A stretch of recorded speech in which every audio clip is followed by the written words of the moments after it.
ಹಾ ಲಿಂಗಜ್ಜ, ನನಗೆ ಅದೇಕೋ ಹಸಿವೆ ಏನಿಲ್ಲಪ್ಪ. ನೀನು ಊಟ ಮಾಡೋ ಹೋಗು ಲಿಂಗಜ್ಜ. ಬನ್ನಿ, 3 ದಿನಗಳಿಂದಲೂ ಊಟ ಮಾಡಿಲ್ಲ. ಕೆಂಗುಲಾಬಿ ಅಂತ ನಿಮ್ಮ ಮುಖ ಬಾಡಿ ಬತ್ತಿ ಹೋಗಿದೆ. ಹೀಗೆ ಸದಾ ಚಿಂತೆಯಲ್ಲಿಯೇ ಮುಳುಗಿ ಬಿಟ್ಟರೆ ನಿಮ್ಮ ಗತಿ ಏನು? ನೀವು ಈ ರೀತಿ ಕೊರಗುತ್ತಾ ಕುಳಿತರೆ ಶಿವನ ಪಾದಕ್ಕೆ ಶರಣಾದ ತಾಯಿಯವರು ಮರಳಿ ಬರುವರೆ ಬಡಿ. ಲಿಂಗಜ್ಜ, ನೀವು ವಿದ್ಯಾವಂತರು, ಬುದ್ಧಿವಂತರು, ವಿಚಾರಶೀಲರು. ನೀವೇ ಈ ರೀತಿ ಮಾಡಿದರೆ ನಮ್ಮ ಗತಿ ಏನು? ಹೇಳಿದಡಿ, ನೀವೇ ಹೇಳಿ. ಲಿಂಗಜ್ಜ, ಈ ನನ್ನ ಎತ್ತವನ ಜೊತೆ ನನ್ನನ್ನು ಆ ದೇವರು ಕರೆದುಕೊಂಡು ಹೋಗಿ ಬಿಟ್ಟಿದ್ದಾರೆ.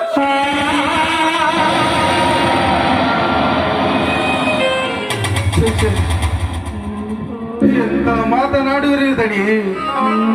ನಿಮ್ಮಿಂದ ಈ ಮನೆಯ ಕೀರ್ತಿ ಕಂಗೊಳಿಸಬೇಕು.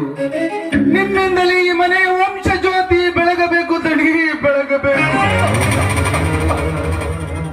ಹೌದು ಲಿಂಗಜ್ಜ, ಈ ಮಾತನ್ನು ನನ್ನ ತಾಯಿ ಪದೇ ಪದೇ ನನಗೆ ಹೇಳುತ್ತಿದ್ದರು. ಪ್ರಿಯನಂದ, ನೀನು ಈ ಮನೆಯ ನಂದಾದೀಪವಪ್ಪ.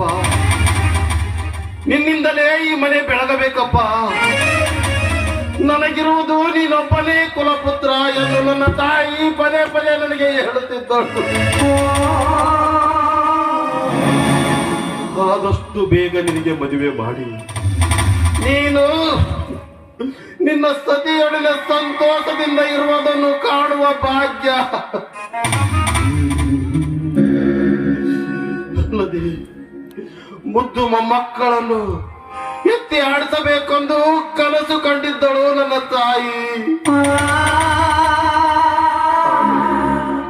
ಆ ಕನಸು ನನಸಾಗುವ ಮುಂಚೆಯೇ ಈ ಲೋಕದಿಂದ ದೂರವಾದಳು ಲಿಂಗಜ್ಜ.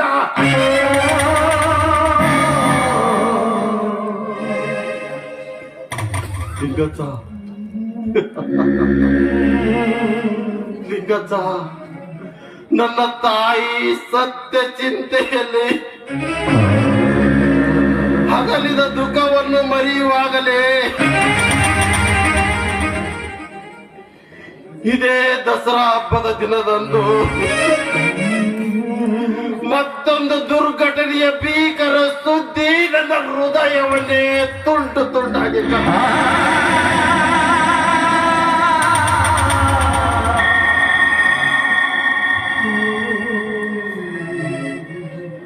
ನನಗೆ ಪ್ರಾಣಕ್ಕೆ ಪ್ರಾಣ ಕೊಡುತ್ತಿದ್ದ ನನ್ನ ಆತ್ಮೀಯ ಸ್ನೇಹಿತ 40 ವರ್ಷಗಳ ಜಾತಿ ಮತದ ಗೋಡೆಗಳನ್ನು ಹೊರಳಿಸಿ ವಿಶ್ವಾಸದ ದೇಗುಲವನ್ನೇ ನಿರ್ಮಿಸಿದ್ದ ಹಿರಯತ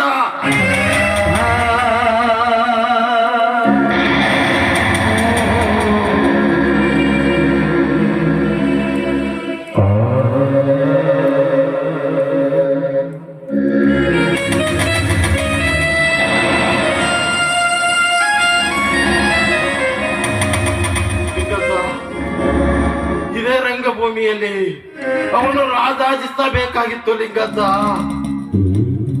ಈಗಾಗಲೇ ನಾಟಕ ಪ್ರಾರಂಭ ಮಾಡಿ ತಾಲೀಮು ಕಲಿಸು ಮೊದಲೇ ಮಾತು ಹೇಳಿ ಹೋಗಿಬಿಟ್ಟ ಲಿಂಗಜ್ಜ.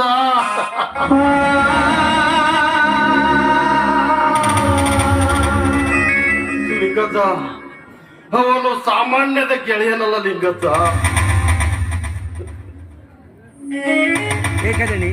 ಅವನು ಈ ರಂಗಭೂಮಿಯ ಮೇಲೆ ಬಂದು ಅಂಧಕಾರದ ಸಾಮ್ರಾಜ್ಯವನ್ನು ಸೃಷ್ಟಿಸಿ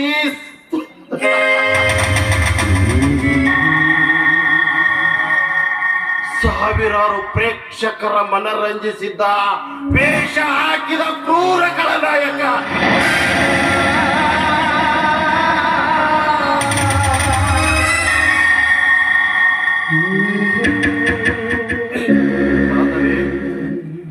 ಆದರೆ ನಿಜ ಜೀವನದಲ್ಲಿ ಅವನು ದೇವತಾ ಮನುಷ್ಯ.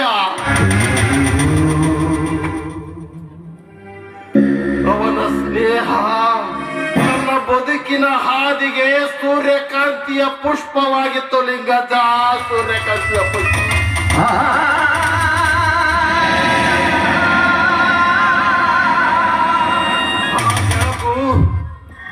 ಮುಗಿ ಹೋಯಿತು ಲಿಂಗಜ್ಜ.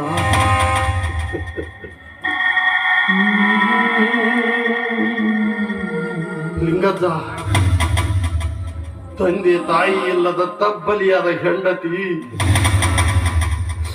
ಅನಾಥವಾಗಿ ಬಿಟ್ಟು ಹೋದ 3 ಅನಾಥ ಮಕ್ಕಳು, ಅವನನ್ನೇ ಅವಲಂಬಿಸಿದ ಕುಟುಂಬ, ಆ ಅನಾಥ ಮುಗ್ಧ ಮಕ್ಕಳ ಕಂಬನಿ ನನ್ನೆದೆಯಲ್ಲಿ ಬೆಂಕಿ ಜ್ವಾಲೆಯಾಗಿ ಸುಡುತ್ತಿದೆ ಲಿಂಗಜ್ಜ, ಸುಡುತ್ತಿದೆ.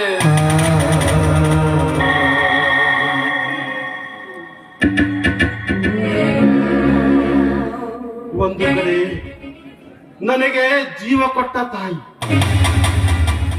ಇನ್ನೊಂದು ಕಡೆ ನನ್ನ ಸ್ನೇಹಕ್ಕೆ ಜೀವ ತುಂಬಿದ ಗೆಳೆಯ.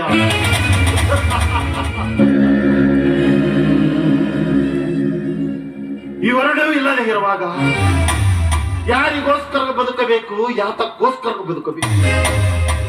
ನನ್ನ ಸುಖ ಸಂತೋಷ ಕಂಡು ಈ ಜಗತ್ತಿನಲ್ಲಿ ಸುಖ ಸಂತೋಷ ಪಡುವ, ಆನಂದ ಪಡುವ ಯಾರಿದ್ದಾರೆ ಲಿಂಗಜ್ಜ?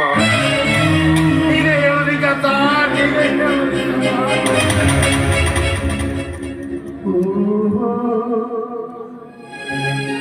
ಏಕೆ ದಣಿ, ನಾನಿಲ್ಲವೇ? ಒಡ ಹುಟ್ಟಿದ ತಮ್ಮನಿಗಿಂತಲೂ ಹೆಚ್ಚಾದ ರವಿ ಇಲ್ಲವೇ? ಹೋಗಲಿ, ನಿಮ್ಮ ಕೈ ಹಿಡಿದು ಬಾಳ ಸಂಗಾತಿಯಾಗುವ ನಿಮ್ಮ ಪ್ರೀತಿಯ ಲತಾ ಇಲ್ಲವೇ? ನನಗೆಲ್ಲ ಗೊತ್ತು ದಣಿ. ನೀವು ಆ ಹುಡುಗಿಗೆ ಬರೆದ ಪ್ರೇಮ ಪತ್ರ, ಆ ಹುಡುಗಿಯು ನಿಮಗೆ ಬರೆದ ಪ್ರೇಮ ಪತ್ರ ನಾನೆಲ್ಲ ನೋಡಿದ್ದೇನೆ. ಲಿಂಗಜ್ಜ, ಅದು ಪ್ರೇಮ ಪತ್ರವಲ್ಲಪ್ಪ, ಕೇವಲ ಸಾಹಿತ್ಯ ವಿಮರ್ಶೆ ಅಷ್ಟೇ. ಮತ್ತೆ ಮತ್ತೆ ಅದೇನೇ ಇರಲಿ ದಣಿ, ಆ ತಾಯಿ ಸಾಕ್ಷಾತ್ ಲಕ್ಷ್ಮಿ ಇದ್ದ ಹಾಗೆ. ಬೇಗ ನೀವು ಅವಳ ಕೈ ಹಿಡಿದು ಈ ಮನೆಗೆ ಕರೆ ತಂದು ಬಿಡಿ. ಆವಾಗ ನೋಡಿದಣಿ, ಈ ಮನೆ ಸ್ವರ್ಗ ದಣಿ, ಸ್ವರ್ಗ. ಆಯ್ತು ಲಿಂಗಜ್ಜ, ಹಿರಿಯನಾದ ನಿನ್ನ ಆಶೀರ್ವಾದ ನನ್ನ ಮೇಲಿದ್ದರೆ ನನ್ನ ಬಾಳು ಬಂಗಾರವಾಗುವುದರಲ್ಲಿ ಸಂದೇಹವೇ ಇಲ್ಲ ಲಿಂಗಜ್ಜ. ಹಾಗಾದರೆ ಬನ್ನಿರಿ ಊಟಕ್ಕೆ.